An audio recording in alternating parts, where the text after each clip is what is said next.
नमस्कार किसान भाइयों, मैं हूं आज छत्तीसगढ़ में। और छत्तीसगढ़ में जैसा कि आप देख रहे हैं, मैं हूं मिर्च की खेत में।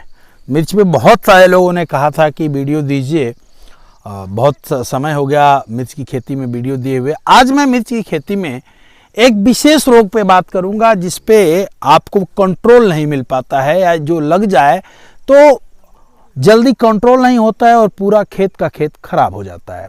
उसी रोग पे बात करूंगा। यदि आप चैनल पे नए हों तो आप चैनल को सब्सक्राइब कर लें ताकि कोई भी जानकारी आपसे छूटे ना। तो आइए बात करते हैं जहर मुक्त खेती की। जहर मुक्त खेती में आज हम मिर्च की खेती में हैं, और मिर्च की खेत में जैसा कि ये देखिए, इस प्लांट को आ जाइए, इस प्लांट को देखिए, जैसे ये प्लांट सूख गया है।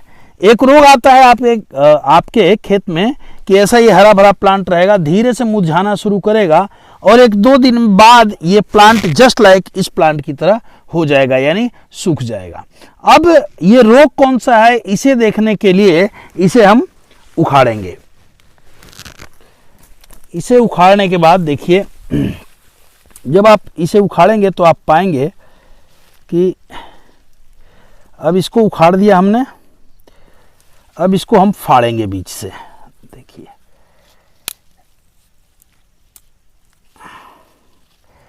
अब इसको हम फाड़े तो देखिए क्या मिल रहा है।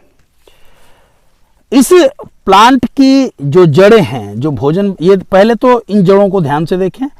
ये इन जड़ों में कोई भी वाइट रूट्स आपको नहीं मिलेंगे, यानी जो पौधे के लिए भोजन लेते हैं, जो न्यूट्रिशन का एब्जॉर्ब करते हैं और जो बहुत सारा न्यूट्रिशन लेके प्लांट को देते हैं, पौधे को भोजन बनाने में सहायता करते हैं, वो एक भी जड़ें ऐसी होनी चाहिए। देखिए यहाँ थोड़ी सी बची हैं, अभी थोड़ा सा पौधा जिंदा है इन्हीं जड़ों पे।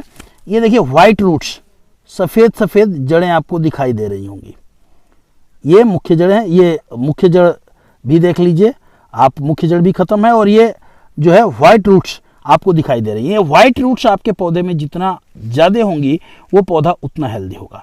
अब बात करें, एक तो वाइट रूट्स खत्म हो गई और दूसरे ये सारी जड़ें जो है लाल हो रही हैं और ये पौधा ये देखिए पीला हो रहा है। और इस पौधे को यदि हम फाड़ के देखें तो यह एक प्रकार का फंगल डिजीज है जो आपके सॉइल में रहता है, और जब प्लांट फ्लावरिंग कंडीशन पे आता है तब यह जो है जोर करता है या तब लगता है। अब इसमें क्या होता है, फंगस, ये देखिए, ये जड़ से जाए, ये देखिए यहाँ पूरा काला है और ये पूरा लाल हो रहा है, अगल बगल लाल हो रहा है। ये लाल होकर के काला हो जाएगा क्योंकि पौधा चूंकि अभी हरा है, इसीलिए ये पूरी तरह से सूखा नहीं है। ये फंगस यहाँ लगता है और लगने के बाद क्या करता है, जो पौधा भोजन बना करके ऊपर पहुंचाने का काम करता है, पहले तो इसकी जड़ों को खत्म कर दिया।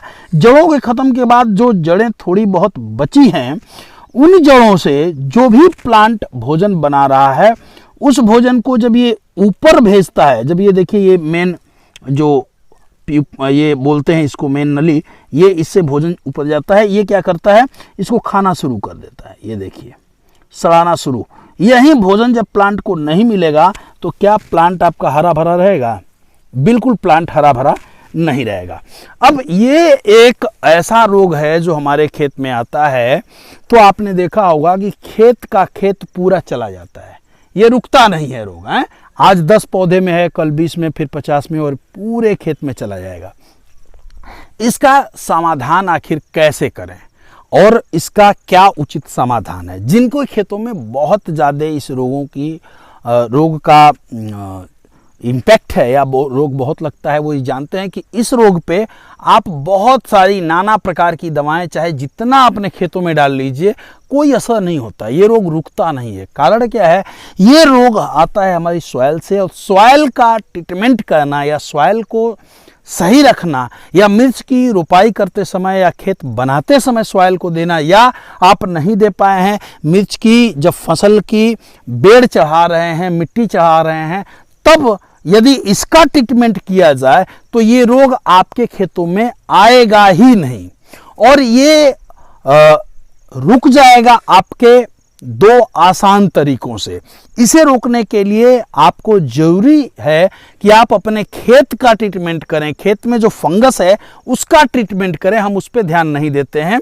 यह एक तरह का फंगल डिजीज है और नाना प्रकार की दवाइयां आप डालते रहते हैं, जितनी चाहे उतनी दवाइयां डाल लीजिए, ये रोग कंट्रोल नहीं होता है। तो इसके लिए खेत बनाते समय, आप खेत की तैयारी करते समय खेत में ही इसका ट्रीटमेंट करें। इसके ट्रीटमेंट के लिए आपको सबसे बढ़िया 2-3 विकल्प हैं। एक घरेलू तरीका भी मैं बता रहा हूं कि जो लोग इसकी खेती करते हैं और चाहते हैं कि ये ट्रीटमेंट, वो खेत का ट्रीटमेंट करें, भूमि शोधन करें, वो मदार, आक, अकौआ हमारे गांव में होता है, बहुत जगह मेढ़ों पे हो जाता है मदार, जो रुई निकलता है जिसका दूध यदि आंख में चला जाए तो आप देखेंगे तो बड़ा नुकसान हो जाएगा आंख को। उस मदार को ले लीजिए और प्रति एकड़ यदि उस मदार को लेकर के तोड़ करके धूप में सुखा करके उसका पाउडर बना लीजिए, प्रति एकड़ आधा किलो पाउडर दे दीजिए, और नहीं तो 5-7 किलो पत्तियों को लेकर छोटे छोटे टुकड़े करके जब खेत की तैयारी कर रहे हो तब उसको छिट्टा डाल दीजिए और तब उसके 8-10 दिन बाद मिर्च को लगाइए। उस क्रिया से आपके खेत में इस डिजीज का धीरे धीरे कंट्रोल होगा। 3 से 4 साल 5 साल लगेंगे, लेकिन एक समय के बाद आप इस रोग पे 90% कंट्रोल पा लेंगे। यदि आपको रोग लग गया है तो क्या करेंगे? रोग लग गया है तो ये आपका जो ट्रीटमेंट है ये काम नहीं आएगा, ये करेगा काम लेकिन धीरे काम करेगा। तो उसके लिए आप बैक्टीरियल फंगिसाइड डालिए। बैक्टीरियल फंगिसाइड आप यदि डालते हैं तो आपको ये समझ में आएगा कि क्विकली आज आपके खेत में ये रोग है, जड़ जनित बीमारी है, 4 से 5 दिन में आपको रिजल्ट आएगा। जहां पौधा है वही रुक जाएगा। और ऑर्गेनिक बैक्टीरियल फंगिसाइड डालिए। इससे आप पाएंगे कि इस रोग पे यदि 2-3 सालों तक डाल दें तो 90% यह बीमारी आपके खेतों से गायब हो जाती है, आपके खेतों में रहती ही नहीं है, पूरा कंट्रोल हो जाता है। एक तो सबसे कम पैसा लगेगा आपका, दूसरा उत्पादन आपका सही आएगा, तीसरा ऑर्गेनिक है तो आपके सॉइल को, आपके जो है खेत को कोई दुष्परिणाम नहीं पहुंचाएगा, और चौथा आपकी फसल बचेगी। कोई भी दिक्कत हो या फिर इसके बारे में और भी जानकारी चाहिए आपको तो 9236114711 पे हमें 8 बजे के बाद और 10 बजे रात को 5 बजे से पहले फोन कर सकते हैं। मैं प्रयास करूंगा कि आपकी समस्याओं का समाधान करूं। जय हिंद, जय भारत, जय जवान, जय किसान।